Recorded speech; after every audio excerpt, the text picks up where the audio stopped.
And CIT files for Chapter 11 bankruptcy, making it the 5th largest filing in U.S. history. The company simply could not get its debt holders to agree to a debt for equity offer. So here we are, Monday morning, CIT bankruptcy. And we want to talk a little bit about this, as it is the nation's largest lender to small businesses. Mitch Tuchman is joining us from MarketRiders.com. He's the CEO for that website.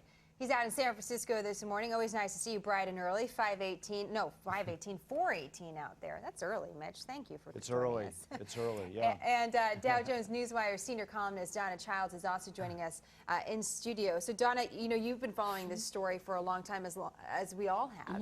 Has anything come to light, over the last 24 hours that you think is maybe something that we should consider that's a difference to this story, or an update that we should really pay attention to? I was encouraged by the motions that the CIT filed for first day consideration about continuing to pay vendors and critical suppliers. I think that's good news. So what does that mean? Well, I think it suggests a careful management to make sure that this is going forward in an orderly fashion. They're sensitive to the fact that there can be huge disruptions to the small business sector. So I was encouraged by that. I think that's good news. Bankruptcy is not good news, but prudent management of it is, because this was inevitable. So just to put that in normal speak, for the rest of us, does that mean if you're someone that depends on CIT that you would be able to be paid? That's what the company's filed a motion for. Presumably the judge will rule on it, and there's no reason to think that he wouldn't approve. Okay. Mitch, what do you think? Is this cause for celebration, especially with U.S. taxpayers losing $2 billion out of all this?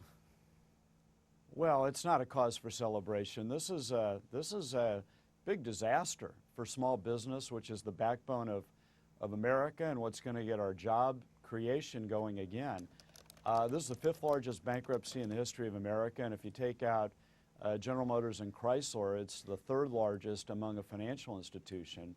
And while they might be able to, as they say, hospitalize the company through a prepackaged bankruptcy, this is a disaster. It's one more problem with respect to deleveraging in the country's economy.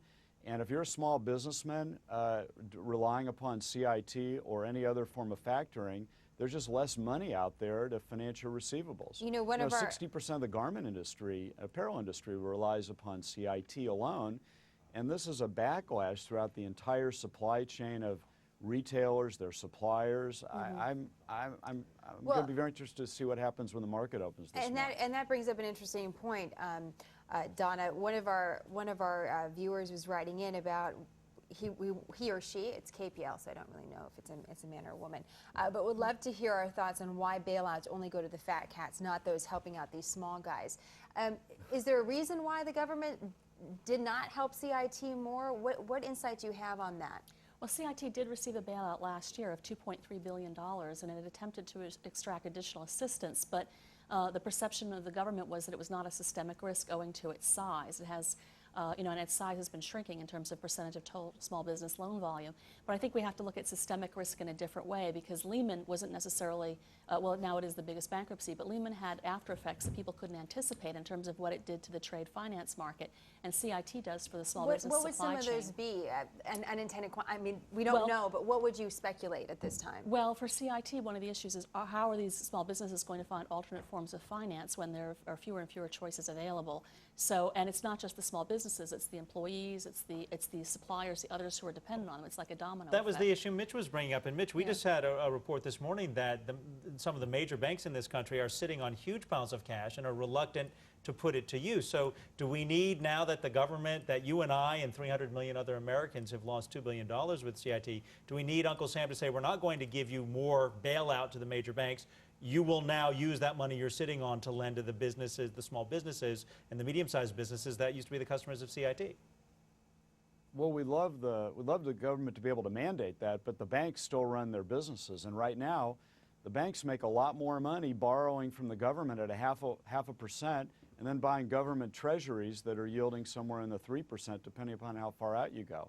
So the banks aren't lending because they make a whole lot more money borrowing from the government and then selling the government back its money. Meanwhile, small business is struggling, and when you see a company like CIT go under, it's very, very concerning, because all job creation, not all, but a good part of job creation that we need in this country is from the small businessman. And if I'm a little businessman and I'm selling to Dunkin' Donuts and I need to factor my receivables in order to pay payroll or do whatever through a seasonally tough time, CIT is now bringing in its financing. They're pulling in their horns, and guys like me are not going to be able to borrow money. So where else am I going to go?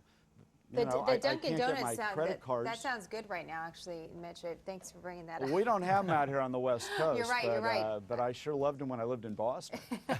You've got to be a little distracted on that coffee. But you bring up some excellent points there, Mitch. And some of our viewers on the board, Donna, are saying they're asking about the holidays. They're asking about, will this affect holiday retailers, as Mitch was bringing up, the exposure to the apparel industry.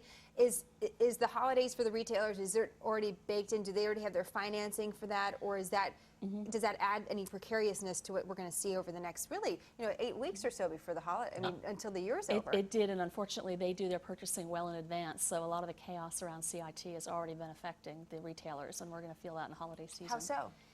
There was so much uncertainty about how to finance these receivables, and there were receivables that were not being funded when CIT was going through a period of disruption. So there were disruptions to the supply chain, and the retailers have felt it. I think what Mitch is bringing up too, don't you think that the administration and Congress as well face a huge backlash from American taxpayers who were told, if we do the $700 billion TARP bailout back in 2008, which we did, it's going to help the little business guy. We're doing it for you. Right. And we have yet to see the little business guy or the little business woman being helped by this. I mean, this could be a pie in the face for Congress and the administration. It could blow up on them. Absolutely. And I think what's really troubling about that is that when President Obama put forward his recent proposal to help small businesses, he suggested that there should be required reporting for loan volumes from banks. But in fact, that was already required reporting for the 21 largest institutions from the Treasury, particularly those that got TARP funds, and it had no material effect on stimulating lending. They filled out a report, big deal. It didn't increase loan volumes. So it's a repeat of a failed policy. Well, and that's what Elizabeth Warren continues to talk about with transparency. Where did this money go? How is it working?